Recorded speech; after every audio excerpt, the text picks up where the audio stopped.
നമസ്കാരം. Lights camera action എന്ന നമ്മുടെ ചാനലിലേക്ക് ഒരിക്കൽ കൂടി സ്വാഗതം. ഞാൻ നിങ്ങളുടെ ശാന്തിവിള ദിനേശ്.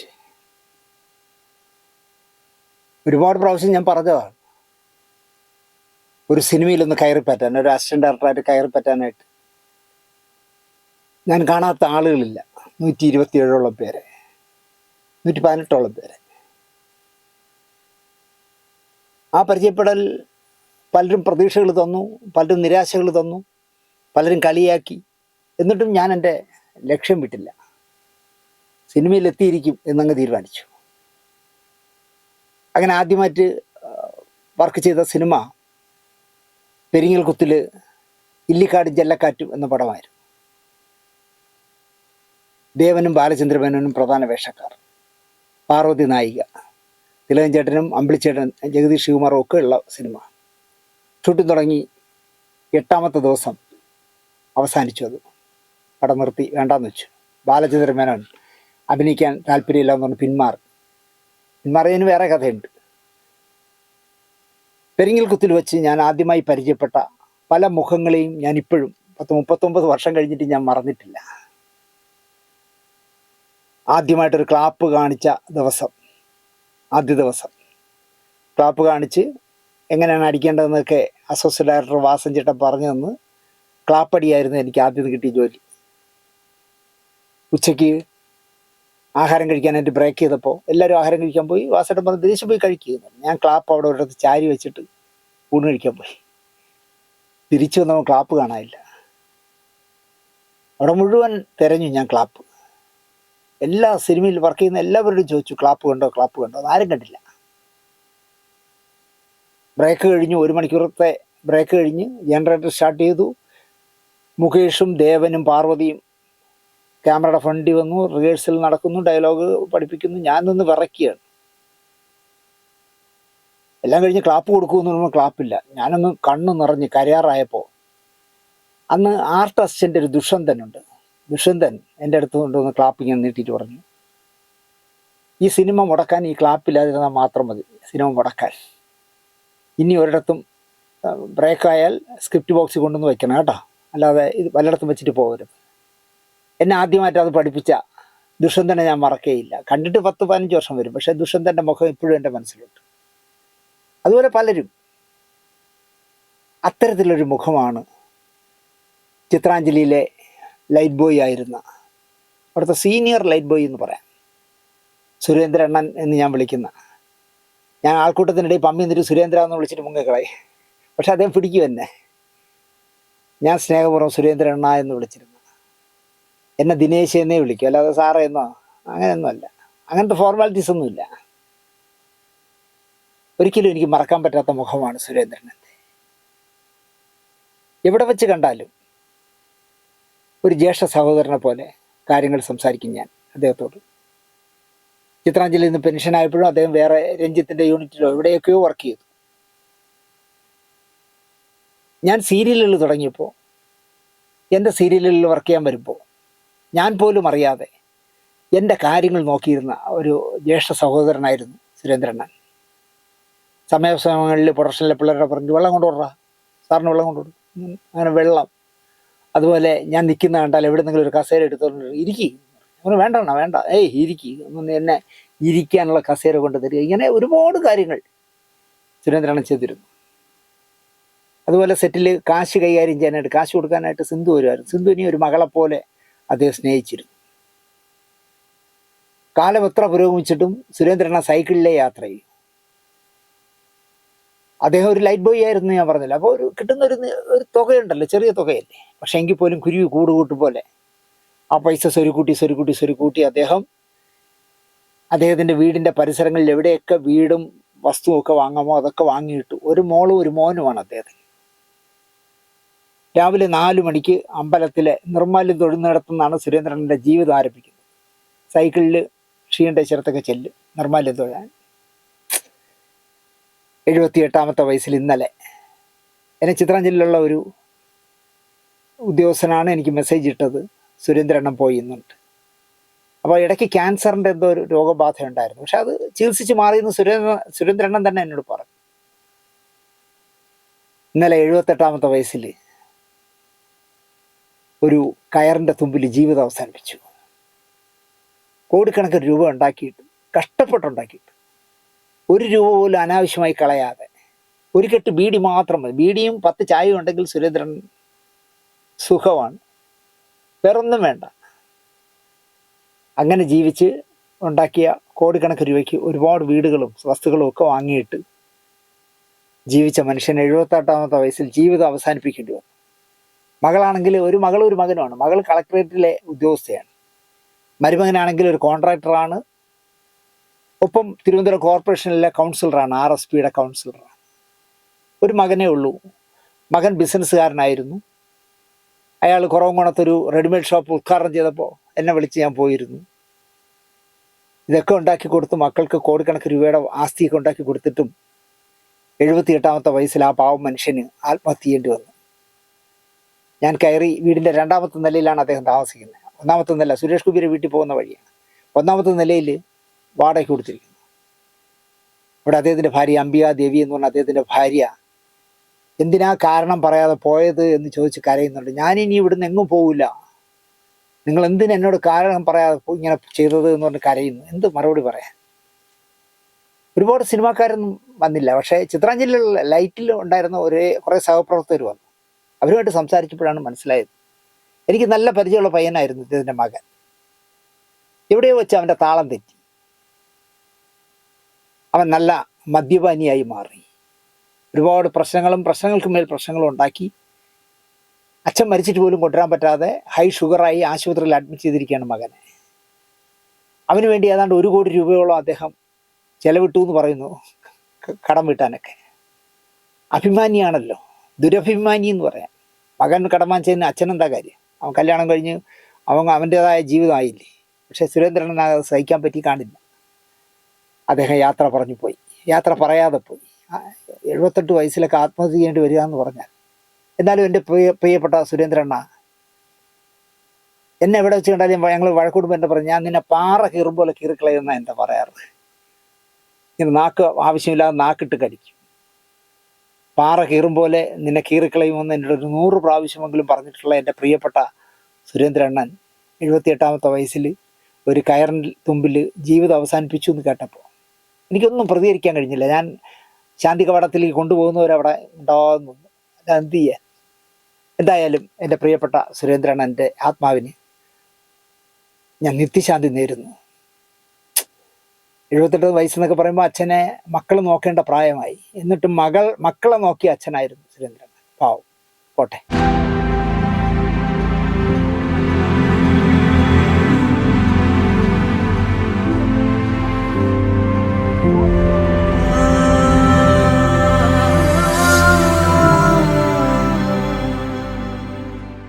നമസ്കാരം. നമ്മൾ ഇന്ന് പറയുന്നത്, നിങ്ങൾ പെട്ടെന്ന് വിചാരിക്കും ഹേമ കമ്മിറ്റിയെക്കുറിച്ചോ മീനു മുനീറിനെ കുറിച്ചോ. സിദ്ദിഖിന് ജാമ്യം കിട്ടി. ഇന്ന് സിദ്ദിഖിന് ജാമ്യം കിട്ടി. ഞാൻ ഇങ്ങോട്ട് വരുമ്പോൾ വാർത്ത വരികയാണ്, സിദ്ദിഖിന് ജാമ്യം കിട്ടിയെന്ന്. 2 ആഴ്ചത്തേക്ക് ജാമ്യം കിട്ടി. 2 ആഴ്ചത്തേക്ക് അറസ്റ്റ് ചെയ്യാൻ പാടില്ല. അത് കഴിഞ്ഞ് കേസ് വീണ്ടും വിളിക്കുമെന്ന് പറഞ്ഞു. സർക്കാരിനോടും വാദിഭാഗം വക്കീലന്മാരോടും ചില ചോദ്യങ്ങൾ ജഡ്ജി ചോദിച്ചു. സുപ്രീം കോടതി ജഡ്ജി ചോദിച്ചു. 8 വർഷം ഈ കുട്ടി എവിടെയായിരുന്നു? ഫേസ്ബുക്കിൽ സജീവമായിരുന്നിട്ട് പോലും ആ ഫേസ്ബുക്കിൽ എന്താ ഈ ഒരു പോസ്റ്റ് ഇടാത്തത്? ഒരുപാട് ചോദ്യങ്ങൾ ചോദിച്ചു. സർക്കാർ എന്തുകൊണ്ട് ഈ ഹേമ കമ്മിറ്റി 5 വർഷം ആ ഫയൽ പുറത്തുവിടാതെ വെച്ചിരുന്നു എന്നൊക്കെ പറഞ്ഞ് കുറേ ചോദ്യങ്ങൾ എന്തായാലും ചോദിച്ചു. നമ്മൾ 2 എപ്പിസോഡിന് മുമ്പ് എന്തോ ചെയ്തിരുന്നു. മുഗൾ റോത്തിക്കി എന്ന് പറഞ്ഞ വക്കീലാണ് വരുന്നത്, വേഷം ഇരിക്കുമെന്ന് ഞാൻ പറഞ്ഞല്ലോ. എന്തായാലും 2 ആഴ്ചത്തേക്ക് സിദ്ദിഖിന് അറസ്റ്റ് ചെയ്യാൻ പാടില്ല എന്നുള്ള ഉത്തരവിട്ടു. ഇപ്പോൾ ഞാൻ ഇവിടെ സ്റ്റുഡിയോയിൽ എത്തുമ്പോൾ ഞാൻ അറിഞ്ഞത് സിദ്ദിഖ് ഏതാനും മിനിറ്റുകൾക്കകം പോലീസ് സ്റ്റേഷനിൽ മൊഴി കൊടുക്കാനായിട്ട് ചെല്ലും. അങ്ങനെ ആ ചാപ്റ്റർ ശുഭപര്യവസാനിയായി എന്ന് പറയാം. ഞാൻ ഇന്ന് പറയുന്നത് അതൊന്നുമല്ല, ഈ ചിത്രത്തിന് പിന്നിൽ എന്നുള്ള നമ്മുടെ ഒരു പങ്ക്തി ഉണ്ടല്ലോ, ആ സെഗ്മെൻറ്റിലെ ഒരു കഥയാണ് പറയുന്നത്. ഈ പറയുന്ന കഥയിൽ ചിലപ്പോൾ ഞാൻ ചില കാര്യങ്ങൾ പറയുന്നത് മുമ്പ് പലതിലും പറഞ്ഞില്ലായിരിക്കും. ദയവ് ചെയ്ത് നമ്മളൊരു കഥ പറയുമ്പോൾ അതിൻ്റെ ഒരു സ്കെൽറ്റൺ ഉണ്ടാക്കുമ്പോൾ അതിൽ ചില സന്ദർഭങ്ങൾ മുമ്പ് ഏതെങ്കിലും പറഞ്ഞില്ല എങ്കിൽ കണക്റ്റ് ആവാതെ പോകും. അങ്ങനെ കണക്റ്റ് ആവാതെ പോകാതിരിക്കാനാണ് പല വിഷയങ്ങളും പറയുന്നത്. പക്ഷെ പലരും വിളിച്ചിട്ട് പറയും ഇത് മുമ്പ് ഒരു എപ്പിസോഡിൽ പറഞ്ഞല്ലോ എന്ന് പറയും. അത് ഈ കഥയ്ക്ക് വേണ്ടി ഒരു ഒരു ഒരു കെട്ടുറപ്പുള്ള കഥ ഉണ്ടാക്കാൻ വേണ്ടിയാണ് അത് കണക്ട് ചെയ്യുന്നതെന്ന് ദയവായി വിശ്വസിക്കുക. ഈ ചിത്രത്തിന് പിന്നിൽ എന്നുള്ള സെഗ്മെൻറ്റിലാണ് ഇന്നത്തെ എപ്പിസോഡ്. കഥഭാഗ്യ ആയൊരു നായികയെ പറയാൻ പറഞ്ഞാൽ നിരവധി മുഖങ്ങൾ ഇത് കാണുന്നവരുടെ മനസ്സിലേക്ക് പെട്ടെന്ന് തെളിഞ്ഞു വരാം. ഞാനിങ്ങനെ ചോദിക്കുകയാണ്, ഹതഭാഗ്യ ഒരു സിനിമാ നായികയെ പറയൂ എന്ന് പറഞ്ഞു. നിങ്ങൾക്ക് എത്ര പേരെ പറയാം അല്ലേ? ഹിന്ദിയിലാണെങ്കിൽ രേഖയെ പറയാം, കാമുകൻ വഞ്ചിച്ചു പോയ രേഖയെ പറയാം, സിൽക്ക് സ്മിതയെ പറയാം, ഒരുപാട് പേരെ പറയാം. പക്ഷേ ഞാൻ ആദ്യം അങ്ങനെ ചോദിച്ചാൽ എൻ്റെ മനസ്സിലേക്ക് തെളിയുന്ന പേര് ജയഭാരതിയുടെയാണ്. ഭാരതി ചേച്ചിയുടെ പേരാണ് എൻ്റെ മനസ്സിൽ തെളിയാറ്. കാരണം അതിന് ഭാരതി ചേച്ചി തന്നെ പറഞ്ഞൊരു കമൻ്റ് ഉണ്ട്, അവർ ഹതഭാഗ്യാണെന്ന് തെളിയിക്കാൻ. എനിക്ക് ഇനിയൊരു ജന്മം കിട്ടുകയാണെങ്കിൽ ജയഭാരതിയുടെ അനുജത്തിയായി ജനിക്കണം എന്ന് 45 വർഷം മുമ്പ് പറഞ്ഞ ആളാണ് ഭാരതി ചേച്ചി. ആ സെൻറ്റൻസിൽ എല്ലാ അർത്ഥവും ഉണ്ട്, എല്ലാം അവരുടെ ദുഃഖവും സന്തോഷവും എല്ലാം അതിലടങ്ങിയിട്ടുണ്ട് എന്നാണ് ഞാൻ വിശ്വസിക്കുന്നത്. 1952 ജൂണിൽ ഈറോഡിലുള്ള, തമിഴ്നാട് ഈറോഡിലുള്ള സാറയുടെയും കൊല്ലത്ത് തുമ്പ വടക്കയിൽ കുടുംബാംഗമായ ഈറോഡിൽ റെയിൽവേ പ്രൊട്ടക്ഷൻ ഫോഴ്സിൽ സബ് ഇൻസ്പെക്ടറായിരുന്ന PG ശിവശങ്കരൻ നായരുടെയും മൂത്ത മകളായിട്ടാണ് ഭാരതി ചേച്ചി ജനിച്ചത്. 5 മക്കളായ ശേഷം ജയഭാരതിയുടെ മാതാപിതാക്കൾ വേർപിരിഞ്ഞു. റെയിൽവേ ഗാർഡായിരുന്ന മുത്തശ്ശനായിരുന്നു പിന്നെ ഏക ആശ്രയം. ഈറോഡിലെ റീത്ത സ്കൂളിൽ 6ാം ക്ലാസ്സിൽ പഠിക്കുമ്പോൾ ആ പ്രദേശത്തെ 45 സ്കൂളുകളിൽ നിന്ന് വിദ്യാർത്ഥികൾക്കായി സംഘടിപ്പിച്ച നൃത്ത മത്സരത്തിൽ 1ാം സമ്മാനം നേടി ഭാരതി. അന്ന് അവർ വെറും ഭാരതിയാണ്, അല്ലാതെ ജയഭാരതി അല്ല. 1ാം സമ്മാനക്കാരിയെ അനുമോദിച്ചുകൊണ്ട് അന്നത്തെ മന്ത്രി സുന്ദര വടിവേലു പറഞ്ഞ ഒരു വാചകം അച്ചട്ടായി ഫലിച്ചു എന്ന് പറയാം. ഈ കൊച്ച് ഭാവിയിൽ ഒരു വൈജയന്തിമാലയോ പത്മിനിയോ ആയി മാറാം എന്നാണ് ഈ പറഞ്ഞ മന്ത്രി സുന്ദര വടിവേലു പറഞ്ഞത്. മന്ത്രി സുന്ദര വടിവേലു അങ്ങനെ പറഞ്ഞെങ്കിലും ഒരിക്കലും ഈ പറഞ്ഞ പത്മിനിയുടെയോ വൈജയന്തിമാലയുടെയോ തലത്തിൽ ഭാരതി എത്താൻ ഒരു വഴിയും ഉണ്ടായിരുന്നില്ല. അവരുടെ ജീവിത സാഹചര്യം അങ്ങനെയായിരുന്നു. അത്ര പ്രതികൂല സാഹചര്യങ്ങളായിരുന്നു അവർ കടന്നു വന്ന വഴി. 5 മക്കളിൽ ആദ്യത്തേതാകുമ്പോൾ, അച്ഛനില്ലാത്ത ഒരു കുടുംബമാകുമ്പോൾ നിറയെ ബാധ്യതകൾ തലയിൽ വന്ന് വീണു. നല്ല വിദ്യാഭ്യാസം ലഭിക്കാതെ പോകാം, അതും ശരിയായിരുന്നു. അങ്ങനെ തന്നെ ആയി.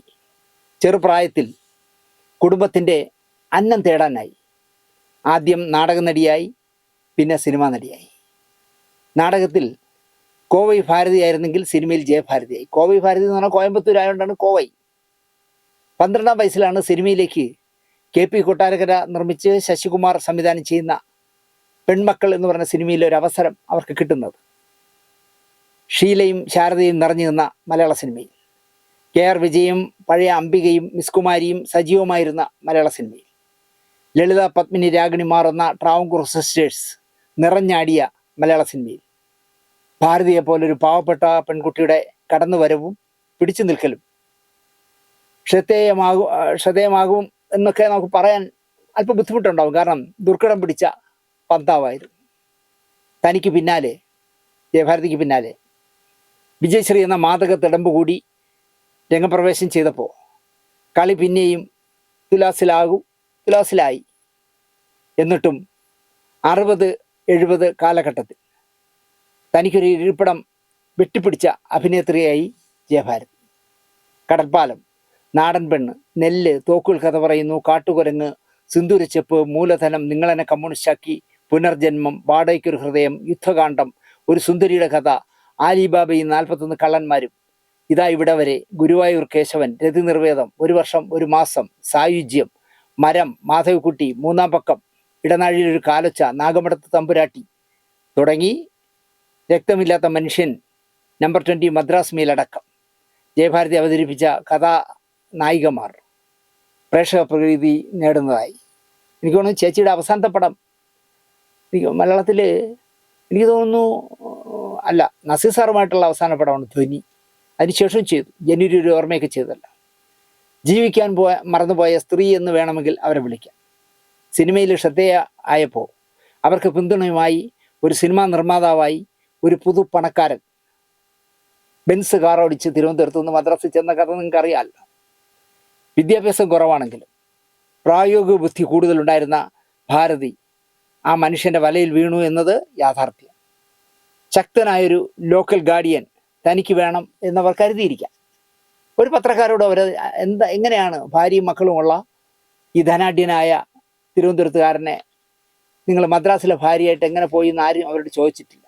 ചോദിക്കാൻ അവർ സമ്മതിക്കില്ല. അതാണ് പ്രശ്നം. പേഴ്സണൽ ലൈഫ് ചോദിക്കരുത് എന്ന അഭിമുഖങ്ങളിൽ പറയുമായിരുന്നു. തിരുവനന്തപുരത്ത് ഭാര്യയും അച്ഛൻ്റെ വലിയ മേൽവിലാസങ്ങളും കുട്ടികളും ആവശ്യത്തിലധികം പണവും ഒക്കെ ആകുമ്പോൾ മദ്രാസിലൊരു ചിന്ന വീട് സെറ്റപ്പ് വേണമെന്ന് നിർമ്മാതാവിന് തോന്നിയിരിക്കും. നിർലോഭം അവളുടെ മാതകമേനി കാണിച്ച് തൻ്റെ സിനിമകൾക്ക് 10 പുത്തൻ വാരാമെന്ന ചിന്തയിലായിരിക്കാം കക്ഷി ഭാരതി ചേച്ചിയെ രണ്ടാം ഭാര്യയാക്കിയതെന്ന് ഞാൻ വിശ്വസിക്കുന്നു. കാരണം ഇതാ ഇവിടെ വരെ രതി നിർവേദം, അലോഭദീനം, അത്ഭുത വിളക്കും മുതലായ ജയഭാരതി നിർലോഭം ക്യാമറയ്ക്ക് മുന്നിൽ ശരീരത്തിൻ്റെ ഭംഗിയായി കാണിച്ച് സിനിമകളൊക്കെ നിർമ്മിച്ചത് ഈ മനുഷ്യനായിരുന്നു. ഔദ്യോഗികമായി കെട്ടിയോനല്ലാത്ത കെട്ടിയോനായിരുന്നു ഭാരതി ചേച്ചിക്ക് അയാൾ.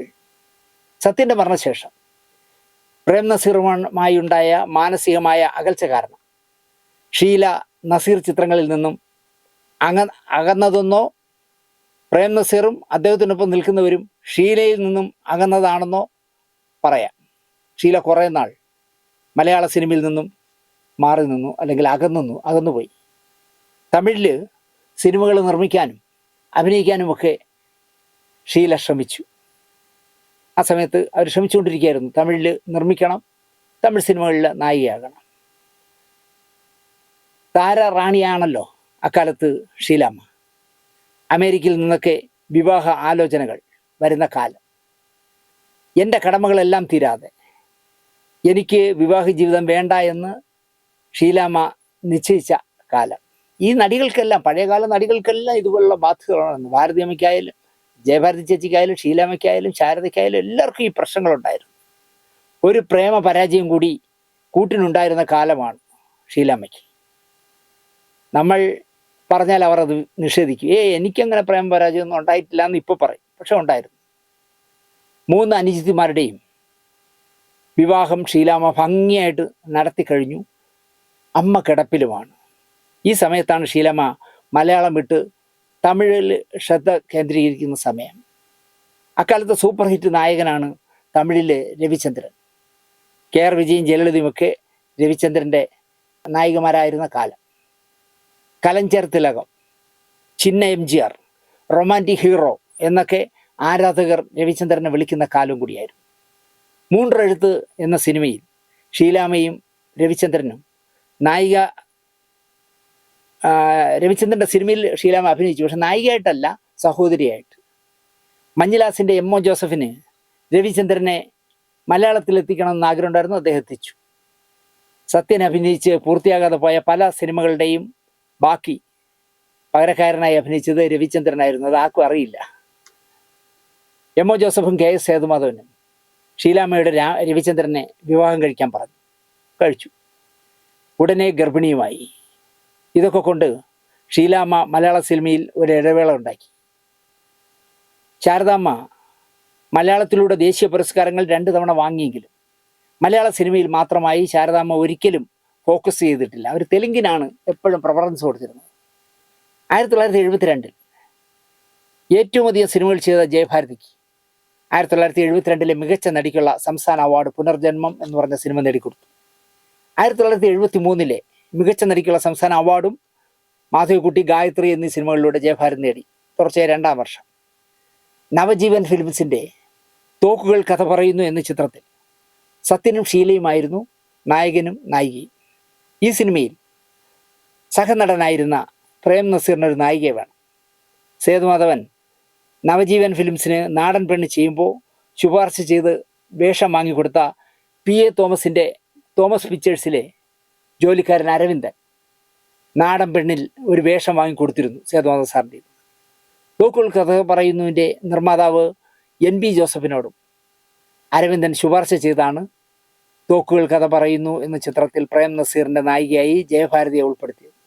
ഇതാണ് ജയഭാരതിയുടെ തലവര മാറ്റിയെന്ന് പറയാം. നേരത്തെ പറഞ്ഞ കണക്ക് ഷീല തമിഴ് സിനിമയിലേക്ക് ശ്രദ്ധ മാറുകയും ശാരദ തെലുങ്കിന് പ്രാധാന്യം നൽകിയതും ജയഭാരതിക്ക് ഗുണകരമായി.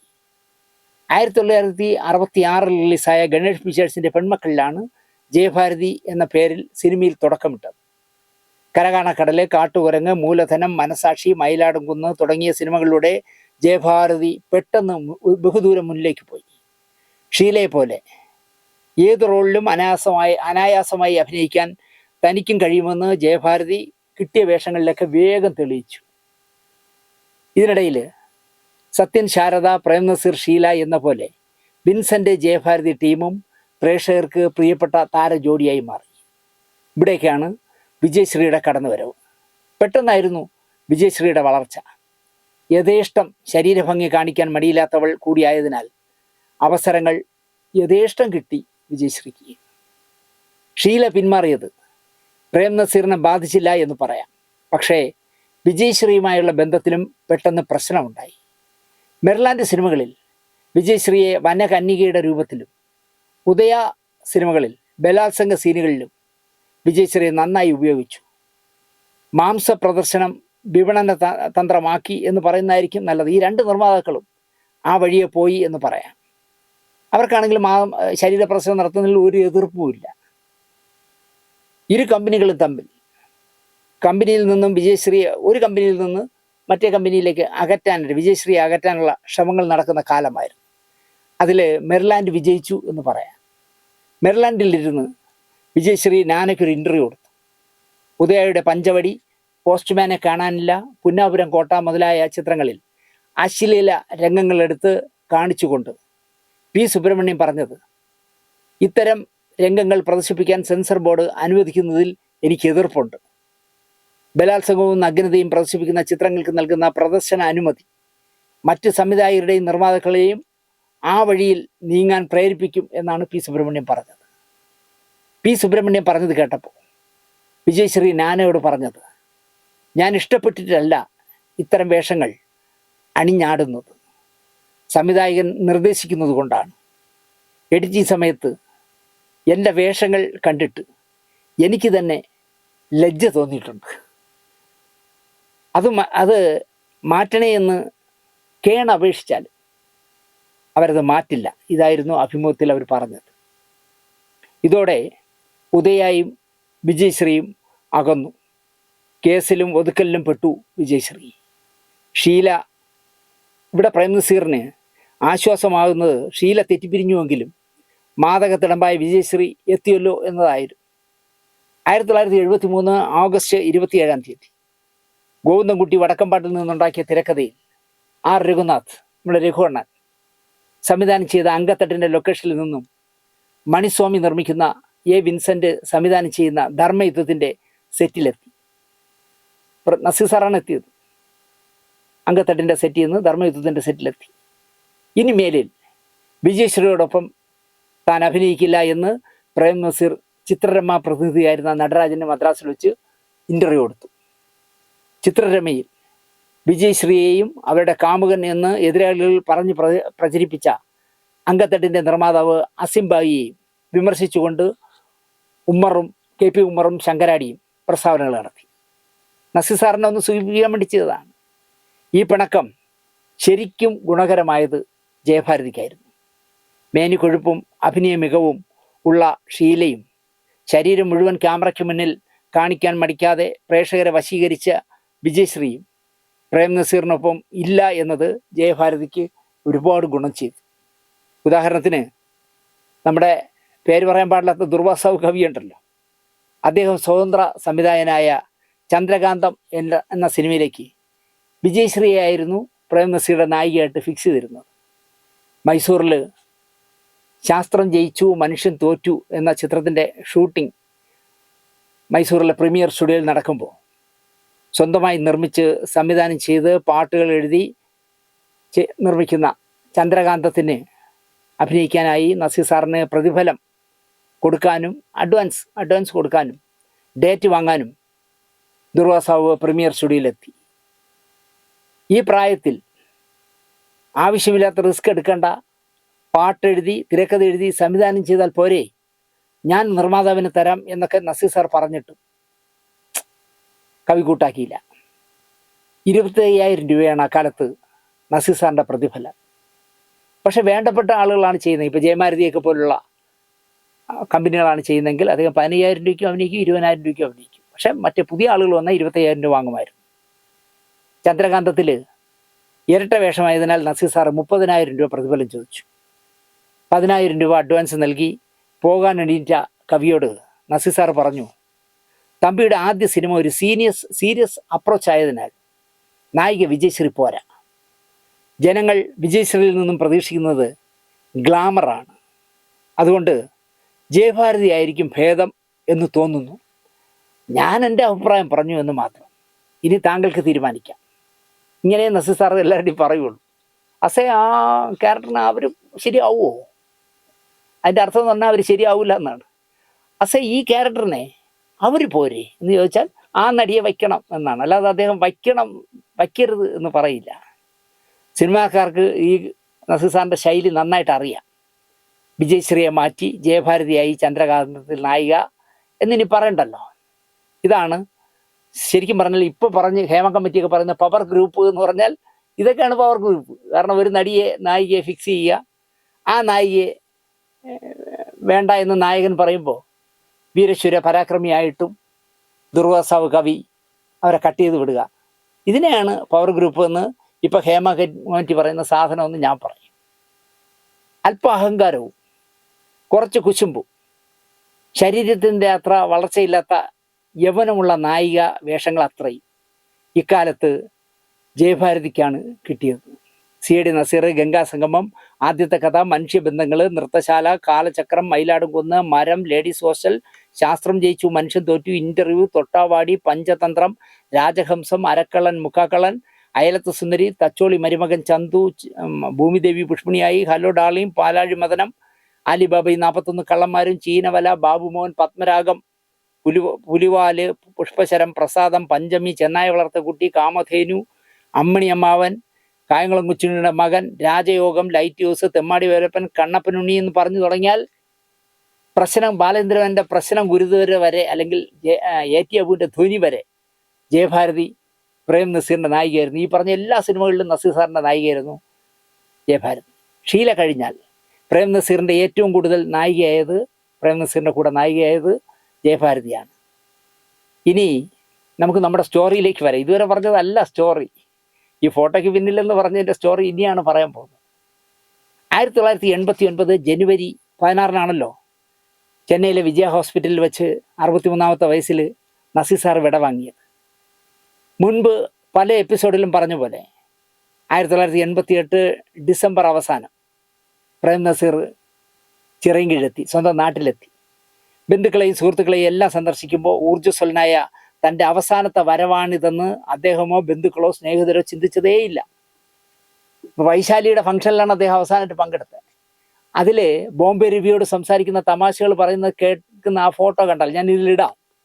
ഒരിക്കലും അദ്ദേഹം ഒരു രോഗബാധിതനാണെന്ന് നമുക്ക് തോന്നേയില്ല. അല്ലെങ്കിൽ അദ്ദേഹം ഈ ലോകം ഏറ്റവും അടുത്ത സമയത്ത് ഈ ലോകം വിട്ടുപോകും എന്ന് നമുക്ക് തോന്നില്ല. ചിറയൻകീഴിൽ നിന്ന് അദ്ദേഹം കൊച്ചിക്ക് പോയി. ഭരതൻ്റെ വൈശാലിയുടെ 101ാം ദിവസം ആഘോഷമാണ്. മനോഹരമായ ഒരു പ്രസംഗം അദ്ദേഹം അവിടെ നടത്തി. ആ പ്രോഗ്രാമിൻ്റെ അവതാരകൻ എൻ്റെ ഗുരുനാഥനായ JC സാറായിരുന്നു. പിറ്റേന്ന് അദ്ദേഹം ചെന്നൈക്ക് പോയി.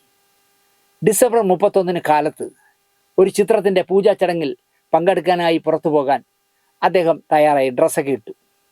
പെട്ടെന്ന് എന്തുകൊണ്ടോ അദ്ദേഹത്തിന് ഒരു വല്ലാത്ത ക്ഷീണം തോന്നി. അദ്ദേഹം കട്ടിലിൽ ചാരിക്കിടന്നു. പതിവില്ലാതെ ആ കിടപ്പ് കണ്ട ഭാര്യയ്ക്ക് എന്തോ പന്തികേട് തോന്നി. കാരണം അങ്ങനെയൊന്നും കിടക്കുന്ന ആളല്ലല്ലോ. അവര് മകൻ ഷാനവാസിനെ വിളിച്ചു.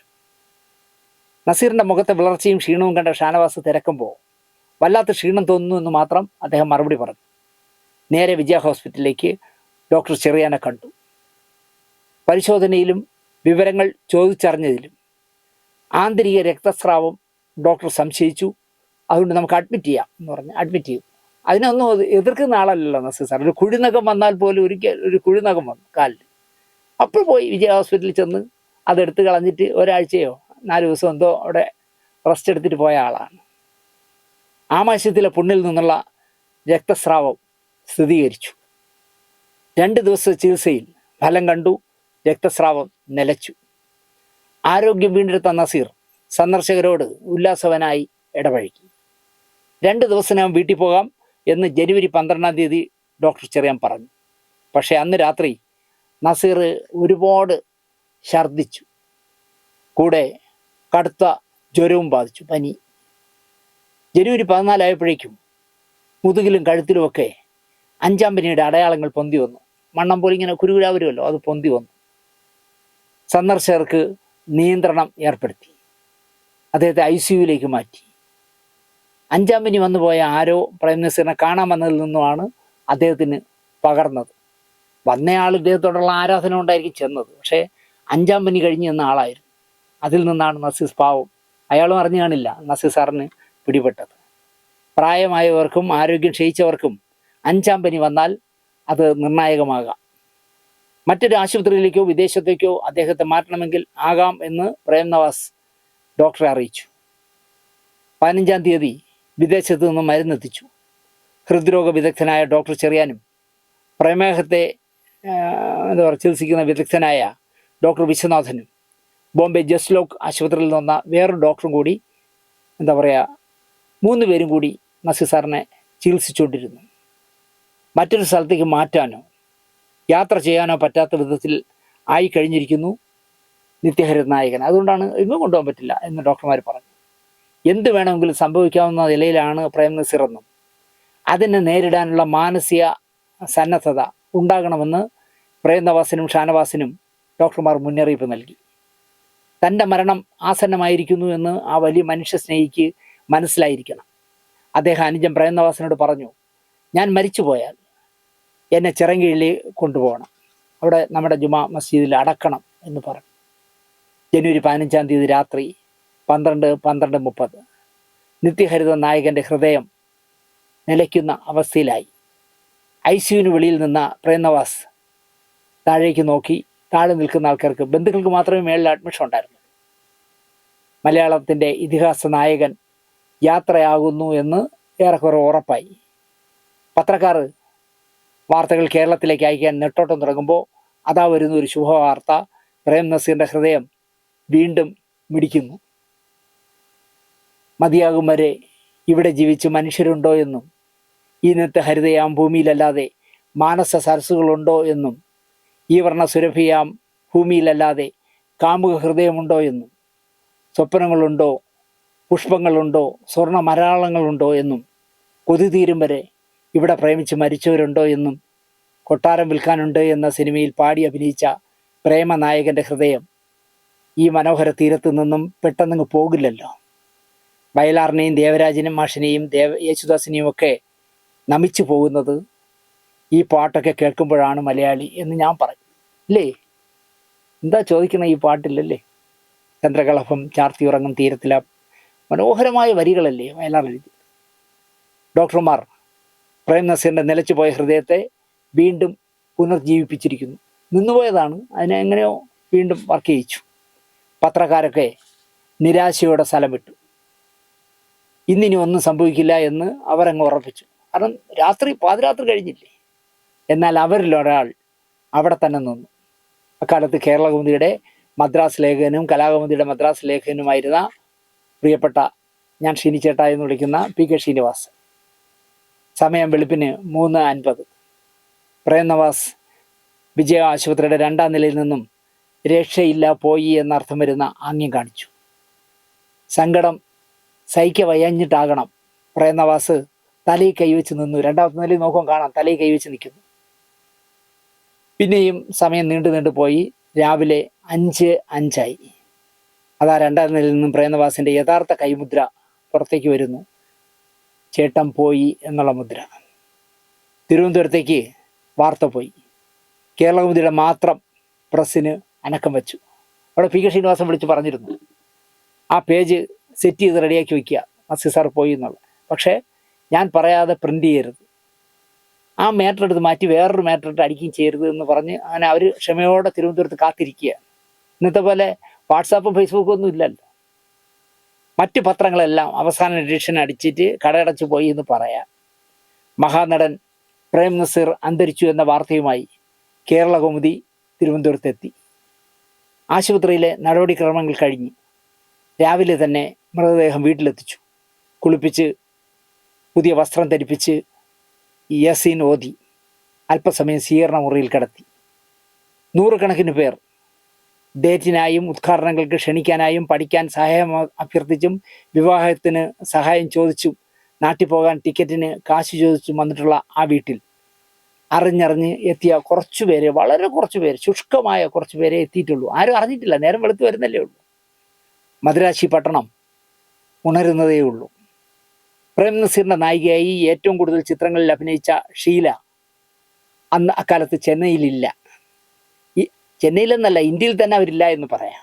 സഹോദരിയുടെ മകളുടെ ഒപ്പം 3 വർഷക്കാലം ഷീല സ്വീഡനിലായിരുന്നു താമസിച്ചിരുന്നത്. വല്ലപ്പോഴും നാട്ടിൽ വന്നിട്ട് പോകും. ആ സമയത്താണ് പ്രേം നസീറിൻ്റെ മരണം. ഷീല സ്വീഡനിലാണ്. നാട്ടിലേക്ക് വരാൻ പറ്റിയില്ല ഷീലയ്ക്ക്. നാട്ടിലെത്തിയ ശേഷം ചെന്നൈയിലെ വീട്ടിൽ പോയി നസീർ സാറിൻ്റെ ഭാര്യയും മക്കളെയും ഷീല കണ്ടു. തകലു കൂട്ടാമ്പുറം എന്ന് പറഞ്ഞ ബാലു കിരീടത്തിൻ്റെ ആദ്യത്തെ സിനിമയായിരുന്നു നസീർ സാറും ഷീലയും അഭിനയിച്ച അവസാനത്തെ സിനിമ. പിന്നെ നസീറിനോടൊപ്പം അഭിനയിച്ചത് ജയഭാരതിയാണ്. വിവരമറിഞ്ഞ ഉടൻ അവർ ഓടിപ്പിടിച്ച് നസീർ സാറിൻ്റെ വീട്ടിലെത്തി. അന്ന് യൂട്യൂബും വാട്സാപ്പും ഫേസ്ബുക്കും ഒന്നും ഇല്ലല്ലോ. ഫോട്ടോ എടുക്കാനുള്ള ഫോണും ഇല്ല ആ കാലത്ത്. ചാനലുകളും ഇല്ല. തമിഴ്നാട് തിരഞ്ഞെടുപ്പിൻ്റെ സമയമായിരുന്നു അപ്പോൾ. തമിഴ്നാട്ടിലെ തിരഞ്ഞെടുപ്പ് കവർ ചെയ്യാനായിട്ട് മലയാള മനോരമയുടെ ഫോട്ടോഗ്രാഫർ പി മുസ്തഫ മദ്രാശിയിലുണ്ട്. കോഴിക്കോട്ടുകാരനായ പി മുസ്തഫ. അദ്ദേഹം നസീർ സാറിൻ്റെ വിയോഗം അറിഞ്ഞിട്ട് നസീർ സാറിൻ്റെ വീട്ടിലെത്തി. അപ്പോഴാണ് ജയഭാരതിയുടെ വരവ്. വീടിൻ്റെ ഗേറ്റ് കടന്നപ്പോഴേക്കും ജയഭാരതി പൊട്ടി കരഞ്ഞു. മേക്കപ്പില്ലാതെ, ഗ്ലിസറിനില്ലാതെ പ്രേം നസീറിനോടൊപ്പം ഏറ്റവും കൂടുതൽ സിനിമകളിൽ അഭിനയിച്ച രണ്ടാമത്തെ നായികയായ ജയഭാരതിയുടെ പൊട്ടിക്കരച്ചിൽ പി മുസ്തഫ ക്യാമറയിൽ പകർത്തി. മുസ്തഫയ്ക്ക് മാത്രം കിട്ടിയൊരു ഭാഗ്യമാണത്. മറ്റ് പത്രക്കാരും ഉറക്കം പോലും എണീറ്റിട്ടില്ല. തൻ്റെ സിനിമാ ജീവിതത്തിന് എപ്പോഴും സഹായം മാത്രം നൽകിയ ആ വലിയ മനുഷ്യനുള്ള കലർപ്പില്ലാത്ത സ്നേഹമാകണം ജയഭാരതിയുടെ പൊട്ടിക്കരച്ചിൽ. അവസാന കാലത്ത് പ്രേം നസീർ അഭിനയിച്ച A.T. അബുവിൻ്റെ ധ്വനിയിൽ പോലും ജയഭാരതിയായിരുന്നു അദ്ദേഹത്തോടൊപ്പം. ചേതനയേറ്റ പ്രേം നസീറിനെ ജയഭാരതിക്ക് കാണാനായി എങ്കിലും മദ്രാസിൽ തന്നെയുള്ള അദ്ദേഹവുമായി നല്ല അടുപ്പമുണ്ടായിരുന്ന ആർക്കും ഒന്ന് കാണാനുള്ള അവസരം പോലും ലഭിച്ചില്ല. എത്രയും വേഗം ജോലി തീർക്കണം എന്ന വാശി പോലെ ചലനമറ്റ പ്രേം നസീറിനെ മദ്രാസ് ടു ബാംഗ്ലൂർ ടു ട്രിവാൻഡ്രം വരുന്ന ഒരു ഫ്ലൈറ്റിൻ്റെ കാർഗോയിൽ കയറ്റിവിട്ടു. ഞാൻ മുമ്പ് പലപ്പോഴും അത് പറഞ്ഞിട്ടുണ്ട്. ചെന്നൈയിൽ നിന്ന് ബാംഗ്ലൂരിലേക്ക്, ബാംഗ്ലൂരിൽ നിന്ന് തിരുവനന്തപുരത്തേക്ക് എത്ര ദൂരം കറങ്ങി വരുന്നു എന്ന് ആലോചിച്ചു. അതിൻ്റെ സാധനങ്ങൾ കയറ്റുന്ന വിമാനത്തിൻ്റെ അടിയിൽ കാർഗോയിൽ കയറ്റിവിട്ടു. തെരഞ്ഞെടുപ്പ് ഫണ്ട് പിരിക്കാനായി. അപ്പോൾ മുല്ലപ്പള്ളി രാമചന്ദ്രൻ ചെന്നൈയിലുണ്ട്. വിമാന വാടക നൽകാൻ കാശ് എത്രയും കടമായിട്ട് തരാമെന്ന് അദ്ദേഹം നിർദ്ദേശിച്ച് വച്ചു. പ്രത്യേക വിമാനം ചാർട്ട് ചെയ്യാൻ കരുണാനിധി, MGR എന്നിവരെ കാണാമെന്ന് കൊച്ചിൻ ഹനീഫയും ഫാസിലും പറഞ്ഞു. ആരും ഒന്നും എന്തുകൊണ്ടോ ചെവിക്കൊണ്ടില്ല. പ്രത്യേക വിമാനം ചാർട്ട് ചെയ്യുന്നതിൽ പ്രേം നസീറിൻ്റെ കുടുംബത്തിന് തന്നെ ഒരു യോജിപ്പില്ലായിരുന്നു. ശരിക്കും കേരള സർക്കാർ ചെലവിട്ട് എത്തിക്കണമായിരുന്നു നസീർ സാറിനെ. പക്ഷെ ചെയ്തില്ല. E.K. നായനാരായിരുന്നു അക്കാലത്തെ മുഖ്യമന്ത്രി. രാജീവ് ഗാന്ധി ആയിരുന്നു ഇന്ത്യൻ പ്രധാനമന്ത്രി. പുതിയ പാർട്ടി ഉണ്ടാക്കാൻ തീരുമാനിച്ച പ്രേം നസീറിനെ കോൺഗ്രസിലേക്ക് ചാടിച്ച K. കരുണാകരൻ പോലും പ്രേം നസീറിൻ്റെ മൃതശരീരം മാന്യമായി നാട്ടിലെത്തിക്കാൻ മെനക്കെട്ടില്ല എന്നുള്ളതാണ് സത്യം. ഒരു phone call K. Karunakaran Rajiv ഗാന്ധിക്ക് ഒന്ന് വിളിച്ചിരുന്നെങ്കിൽ ലോകത്തെ ഏറ്റവും കൂടുതൽ സിനിമയിൽ നായകനായ, രാജ്യം പത്മഭൂഷൺ നൽകി ആദരിച്ച പ്രേം നസീറിനെ തിരുവനന്തപുരത്ത് എത്തിക്കാൻ ചാർട്ട് ചെയ്ത് 10 ഫ്ലൈറ്റുകൾ വേണമെങ്കിൽ രാജീവ് ഗാന്ധിക്ക്, ഇന്ത്യൻ പ്രധാനമന്ത്രിയല്ലേ അദ്ദേഹം, അയച്ചനെ എയർഫോഴ്സിൻ്റെയൊക്കെ വിമാനങ്ങൾ അയക്കാമല്ലോ, പ്രധാനമന്ത്രി വിചാരിച്ചാൽ അയക്കാം. എന്നിട്ടും സാധനങ്ങൾ കയറ്റിയ കാർഗോയിൽ കയറി വരാനായിരുന്നു പ്രേം നസീറിൻ്റെ വിധി. അതിലൊന്നും അദ്ദേഹത്തിനൊരു പ്രശ്നം ഉണ്ടാവാൻ സാധ്യതയില്ല. വേണമെങ്കിൽ ഞാനിവിടെ ഒരു കഥ പറയാം, രസകരമായ ഒരു കഥയാണ്. അപ്പോൾ അതുപോലെ ഷൂട്ടിങ്ങിന് പോയിട്ട് നസീർ സാർ 9 മണി കഴിയുമ്പോൾ വീടെത്തി.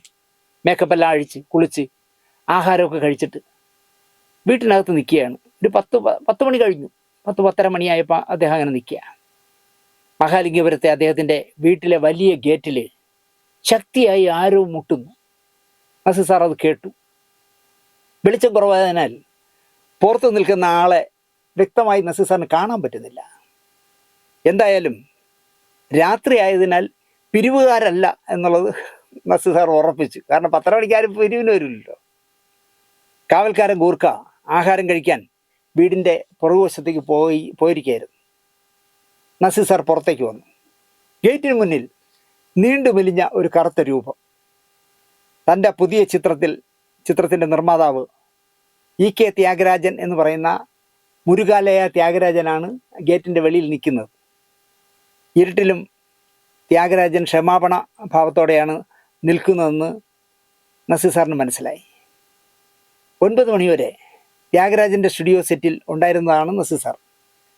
ഇപ്പോൾ ഇതാ മുന്നിൽ വന്നിരിക്കുന്നു. 10 മണിയായപ്പോൾ ത്യാഗരാജൻ. മലയാള സിനിമകൾ തുടരെ നിർമ്മിച്ചിരുന്ന തമിഴനാണ് മുരുകാലയ ത്യാഗരാജൻ. പ്രേം നസീറിനോട് അമിത ഭയഭക്തി ബഹുമാനമുള്ള പാവം മനുഷ്യനായിരുന്നു ത്യാഗരാജൻ.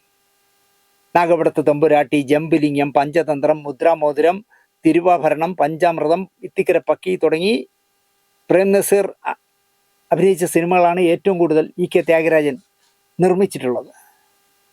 നസീർ സാർ ഗേറ്റിനടുത്ത് വന്നിട്ട് ചോദിച്ചു, എന്നാച്ച് മിസ്റ്റർ ത്യാഗരാജൻ, എന്ത് സംഭവിച്ചു ത്യാഗരാജൻ എന്നാണ് ചോദിച്ചത്. എന്നാച്ച് എന്ന് ചോദിച്ചു. സാർ, ഇന്ന് ചിത്രീകരിച്ച നസീർ സാർ അഭിനയിച്ചിട്ട് പോയ സീനിൽ ഒരു 8-10 ഷോട്ട് ബാലൻസ് ഇട്ടിരുന്നു. ടൈം കഴിഞ്ഞതുകൊണ്ട്, പാക്കപ്പ് പറഞ്ഞതുകൊണ്ട് അദ്ദേഹം ഇനിയൊരു നാളെ എടുക്കാം എന്ന് പറഞ്ഞിട്ടാണ് എനിക്ക് പോകുന്നത്. പക്ഷേ നാളെ തെലുങ്കന്മാർ എന്താ പറയുക, ആ സെറ്റ് പൊളിക്കും. തെലുങ്ക് സിനിമ അല്ലെങ്കിൽ തമിഴ് സിനിമകൾ ഇടുന്ന സെറ്റുകളിലാണ് പകൽ മുഴുവൻ അവർ ഷൂട്ടിംഗ് കഴിഞ്ഞ് അവരെപ്പോൾ രാത്രി 10 മണിക്കാണ് നിർത്തുന്നത്. 10 മണി വരെ വെയിറ്റ് ചെയ്തിരുന്നിട്ട് 10 മണിക്ക് ശേഷമാണല്ലോ ഒരു കാലത്ത് മലയാള സിനിമ ചിത്രീകരിച്ചിരുന്നത്. അതുപോലെ ഏതൊരു തെലുങ്ക് സെറ്റിലായിരുന്നു ത്യാഗരാജൻ്റെ പടത്തിൻ്റെ ഷൂട്ട് നടന്നിട്ടിരുന്നത്. അപ്പോൾ അതിലിനി ഒരു കുറച്ച് നസീർ സാറിൻ്റെ ഷോട്ടുകൾ എടുക്കാനുണ്ട്. പക്ഷേ നാളെ രാവിലെ അവർ സെറ്റ് പൊളിക്കും എന്ന് വൈകിയാണ് അറിയുന്നത്. നസീർ സാർ പോയ ശേഷമാണ് അറിയുന്നത്. ചെറിയ വാടക നൽകിയാണല്ലോ ഈ മറ്റു ഭാഷക്കാരുടെ സെറ്റ് നമ്മൾ ഉപയോഗിക്കുന്നത്. അപ്പോൾ പ്രശ്നം എന്താണെന്ന് ചോദിച്ചാൽ, ഇന്ന് രാത്രി തന്നെ ബാക്കിയുള്ള ഷോട്ടുകൾ എടുത്തില്ലെങ്കിൽ ആ സെറ്റ് ഫുൾ വീണ്ടും മലയാളത്തിൻ്റെ ഈ ത്യാഗരാജൻ പൈസ മുടക്കി സെറ്റ് ഇടേണ്ടി വരും. ക്യാമറ യൂണിറ്റ് സ്റ്റുഡിയോ തന്നെ ഉണ്ട് സാർ. ഇനിയിപ്പോൾ എന്ത് ചെയ്യാമെന്നായി നസീർ സാർ. ഡ്രൈവറാണെങ്കിൽ വീട്ടിലേക്ക് പോയി കഴിഞ്ഞു. അയാൾ വീട്ടിൽ പോയി. ഇനി സാറിനെങ്കിലും പോകാനില്ലല്ലോ. അതുകൊണ്ട് 10 മണിക്ക് മുമ്പായിട്ട് സാറിനെ വീട്ടിൽ കൊണ്ടാക്കിയിട്ട് അയാളെ വീട്ടിൽ പോയി. ത്യാഗരാജൻ വല്ലാതെ നിൽക്കുന്ന കണ്ടപ്പോൾ സാറ് ചോദിച്ചു, മിസ്റ്റർ ത്യാഗരാജൻ, വണ്ടിയുണ്ടോ? ത്യാഗരാജൻ മറുപടി പറയാതെ ഒന്ന് പരിങ്ങി. അത് കണ്ട് പ്രേം നസീർ വീണ്ടും ചോദിച്ചു, താങ്കൾ എങ്ങനെ ഇവിടെ വന്നേ എന്ന് ചോദിച്ചു. സ്റ്റുഡിയോയിൽ നിന്ന്, ശ്യാമള സ്റ്റുഡിയോയിൽ നിന്ന് ഇവിടെ വരെ വരണ്ടേ, അതെങ്ങനെ വന്നേ എന്ന് ചോദിച്ചു. ത്യാഗരാജൻ ഗേറ്റിന് മുന്നിലിരിക്കുന്ന ഒരു പഴഞ്ചൻ മോപ്പട്ടിലേക്ക് നോക്കി. ഒരാളിനെ പോലും വലിക്കാൻ പാടുപെടുന്ന ഒരു പഴഞ്ചൻ മോപ്പട്. അത് കണ്ട് നസീർ സാറ് അർത്ഥഗർഭമായി ചിരിച്ചു. പക്ഷേ ഇരുട്ടിലായതിനാൽ നിത്യഹരിത നായകൻ്റെ ആ ചിരിയുടെ മനോഹാരിത ത്യാഗരാജൻ കണ്ടില്ല. മേക്കപ്പ് കോസ്റ്റ്യൂമറൊക്കെ അവിടെ ഉണ്ടോ എന്ന് ചോദിച്ചു നസീർ സാർ. എല്ലാവരും ഉണ്ട് സാർ. നസീർ അകത്ത് പോയി ഡ്രസ്സ് മാറി വന്നു. വണ്ടി എടുക്കുക. ഏത് ഈ ചടുക്ക് വണ്ടി എടുക്കാനാണ് പറഞ്ഞത്, ഉരുളാത്ത വണ്ടിയെ. ശരിക്കും പറഞ്ഞാൽ ആ വണ്ടി എടുക്കുക എന്നുള്ള വാക്ക് കേട്ടപ്പോൾ ത്യാഗരാജൻ ശരിക്കും ഞെട്ടി. പ്രേം നസീർ ത്യാഗരാജൻ്റെ പിന്നിൽ, ആ ശകടത്തിൻ്റെ പിന്നിൽ കയറിയിരുന്നു. മുക്കിയും മൂളിയും ചുമച്ചും പുകച്ചും മലയാളത്തിൻ്റെ ഐശ്വര്യമുള്ള നായകനെയും കൊണ്ട് എന്താ പറയുക, കോടമ്പക്കത്തിൻ്റെ പാലത്തിലൂടെ, NSK ശാലയിലൂടെ, വടപഴനിയിലൂടെ ശ്യാമള സ്റ്റുഡിയോ ലക്ഷ്യമാക്കി ആ വണ്ടി നിരങ്ങി പോയി. ഷോട്ടുകൾ പൂർത്തിയാക്കി 1:30 മണി കഴിഞ്ഞപ്പോൾ ത്യാഗരാജൻ തന്നെ ഇതേ മോപ്പട്ടിൽ കയറ്റി ഭദ്രമായിട്ട് മഹാലിംഗപുരത്തെ വീട്ടിൽ നസീർ സാറിനെ കൊണ്ടാക്കി. ഇത്രയും സിംപ്ലിസിറ്റിയുള്ള പ്രേം നസീർ മരിച്ച ശേഷം കാർഗോയിൽ കയറ്റിപ്പോയതിൽ അത്ഭുതപ്പെടാനൊന്നുമില്ല എന്നാണ് എനിക്കിപ്പോൾ തോന്നുന്നത്. കാരണം അത് അദ്ദേഹത്തിനൊരു പരിഭവം, അദ്ദേഹത്തിൻ്റെ ആത്മാവിനൊരു പരിഭവം ഒന്നും തോന്നില്ല. ഈ കൊല്ലി വണ്ടി കയറി പോകാമെങ്കിൽ, ജീവിച്ചിരിക്കുമ്പോൾ അതിൽ പോകാമെങ്കിൽ, മരിക്കുമ്പോൾ കാർഗോയിൽ എനിക്കെങ്ങനെയെങ്കിലും ചിറകിലെത്തിയാൽ മതി എന്ന് അദ്ദേഹം ആശിച്ചു കാണും. ഇന്ന് മഹാലിംഗപുരത്ത് നസീർ സാറിൻ്റെ ആ വലിയ വീടില്ല.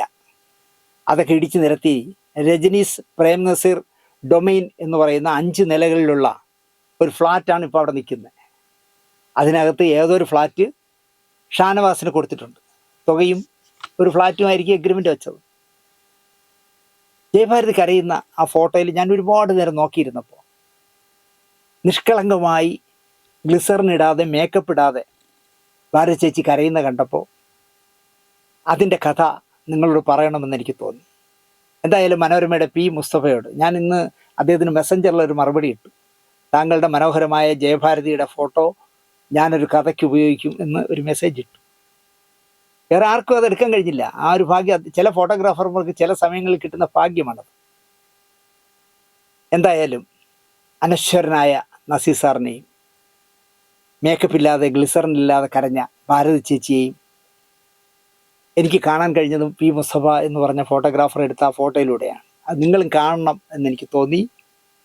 ആ അനശ്വര കലാകാരനും കലാകാരിക്കും ഭാരതി ചേച്ചി എന്തൊക്കെ പറഞ്ഞാലും, ഇനി ആരൊക്കെ എന്തൊക്കെ പറഞ്ഞാലും ശരി, നസീർ സാറിൻ്റെ കൂടെ തെമ്മാടി വേലപ്പം പോലുള്ള പടങ്ങളിലൊക്കെ അഭിനയിക്കും, അമ്മിണി അമ്മാവനിലൊക്കെ അഭിനയിക്കും. നമ്മൾ കൊച്ചാണെങ്കിലും എന്ത് രസമായിട്ടാണ് നസീർ സാറുമായിട്ട് ഓടാക്കിയൊക്കെ പോകുന്ന രസകരമായ ഒരുപാട് സീനിലുള്ള പടങ്ങളായിരുന്നു ഈ അമ്മിണി അമ്മാവനും ഒക്കെ. എന്തായാലും നല്ല ജോഡിയായിരുന്നു ഭാരതി ചേച്ചി നസീർ സാറിന്. ഇവിടെ പലരെയും പറയും. ശാലീന സൗന്ദര്യമുള്ള ശാരദാമ്മ, മാതക തിടമ്പായ വിജയശ്രീ, ലക്ഷണമൊത്ത നായിക ഷീല എന്നൊക്കെ പറയും. എന്തുകൊണ്ടോ എനിക്ക് മലയാള സിനിമയിൽ ഏറ്റവും ഇഷ്ടമുള്ള അങ്കലാവണ്യമുണ്ട് എന്ന് ഞാൻ വിശ്വസിക്കുന്നത് ഭാരതി ചേച്ചിയാണ്. നസീർ സാറിൻ്റെ ജോഡിയായിട്ട് ഏറ്റവും കൂടുതൽ കുശുമ്പും കുന്നായ്മയൊക്കെയുള്ള വേഷങ്ങൾ ചെയ്തത് ഭാരതി ചേച്ചിയായിരുന്നു. രണ്ടുപേരെക്കുറിച്ചും ഈ ഫോട്ടോയുടെ പിന്നിൽ എന്നുള്ള ഈ പങ്ക്തിയിലൂടെ, ഈ ചിത്രത്തിന് പിന്നിൽ എന്നുള്ള പങ്ക്തിയിലൂടെ വീണ്ടും ഓർക്കാൻ കഴിഞ്ഞതിനും നിങ്ങളോട് ആ കഥ പറയാൻ കഴിഞ്ഞതിലും എനിക്ക് ഒരുപാട് സന്തോഷമുണ്ട്. അകാലത്തിൽ നസീർ സാർ പോകാൻ പാടില്ലായിരുന്നു, പോയി. ഭാരതി ചേച്ചി ഏറെക്കുറെ അഭിനയമൊക്കെ നിർത്തി മകൻ വിദേശത്ത്, ഒരു മകനല്ലേ ഉള്ളൂ. ചേച്ചിയും പരിവാരങ്ങളുമായിട്ട് ചെന്നൈയിൽ താമസിക്കുന്നു.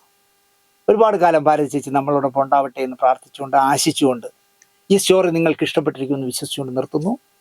നന്ദി, നമസ്കാരം.